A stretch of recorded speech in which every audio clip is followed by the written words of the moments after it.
the end of capitalism. Another term I would like to launch is the end of capitalism. Basically, this is the point of arrival of a certain process. That if you look at capitalism as a process, well, essentially, it had its historical origin and it went as a process on across centuries, across decades, etc., etc. And essentially, in the West, capitalism has always been associated with essentially Western empires and with Western science, with the Western institutions, etc., etc. That even though it is not a very scientific term, capitalism has been organized in a lot of talk in science, in public debates, in public sphere.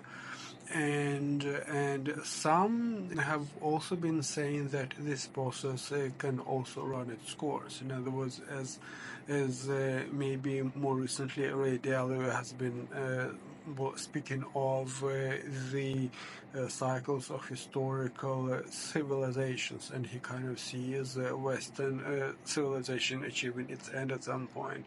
And it is not unlike that. And at the same time, I would want to be more sociological about that and less historical, because one is not necessarily sure whether if someone says there are those big entities, etc., etc. I'm not sure what these big entities are from a sociological point of view or economic point of view. It is like a very descriptive, very high level. I'm not sure how one arrives at that level of let's say of understanding or representation. At the same time, if you think of capitalism as a process, then every process essentially has a certain point of a beginning and an end. And one can theorize at least that a certain process as capitalism would be as a rationalization process. In other words, if one can go to the classics of social thought, such as Max Weber, who was offering the idea of rationalization as actually essentially the engine of capitalism, as actually the engine of the historical evolution and development of capitalism in the West, at least.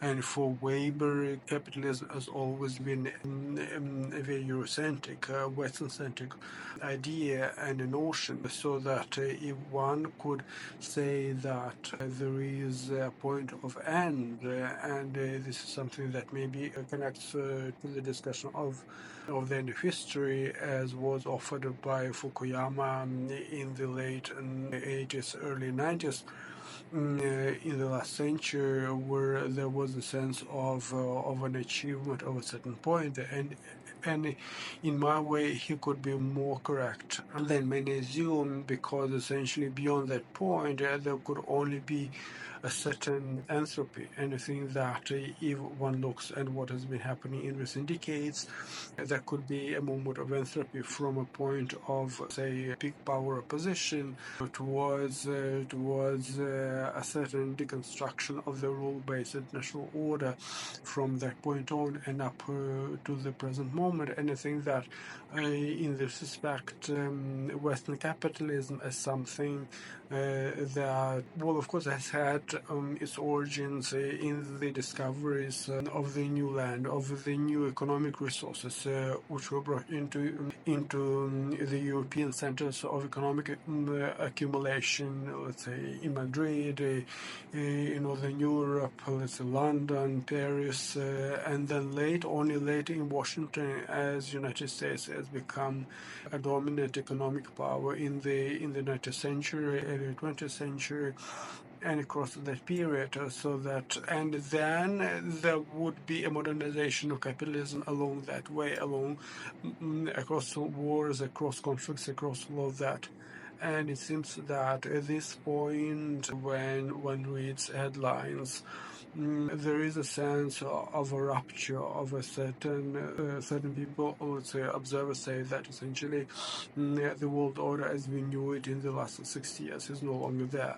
And it could be something that could be similar, akin to the implosion of the Western capitalism, not necessarily in economic terms. Once again, in the economic theory, capitalism is not necessarily a point of reference. Nobody really knows what it is. Well, in economic terms, properly speaking, but in sociological terms, there could be something of a construct, something, let's say, as an organizing point of reference for reflection about, let's say, past time, etc. And then one should maybe compare the end of communism. In other words, since those two notions, capitalism and communism, were really thought of as opposites. And when one imploded, there would, of course, one would assume the other would implode as well at certain point or another. And it seems that the economic crisis of 2008 was probably that point of implosion.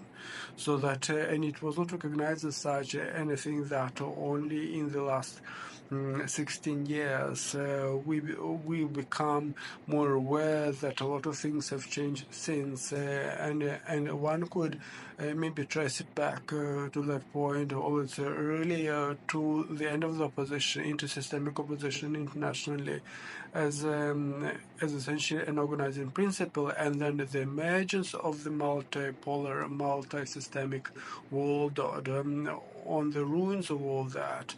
And that could also be tied in to the sense of the implosion of capitalism, especially if you think about why would certain electoral outcomes be possible, why would certain changes be possible in the first place if everything was actually working fine and dandy. Anything that one should also maybe appreciate at the end of, let's say, socialism or communism in the Eastern Europe, in the former Soviet Union, in terms of the revolt of the elites.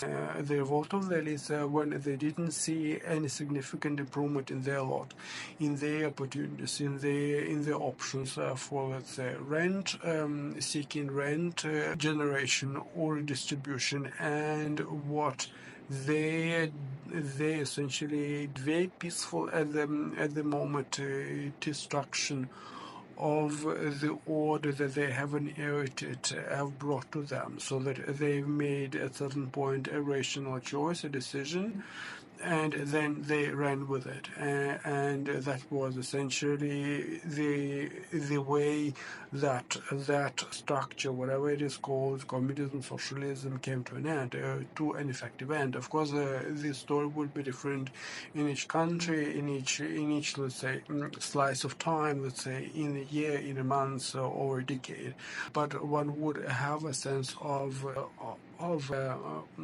fait accompli, something which was already well affected on the ground after the fact, let's say in retrospect.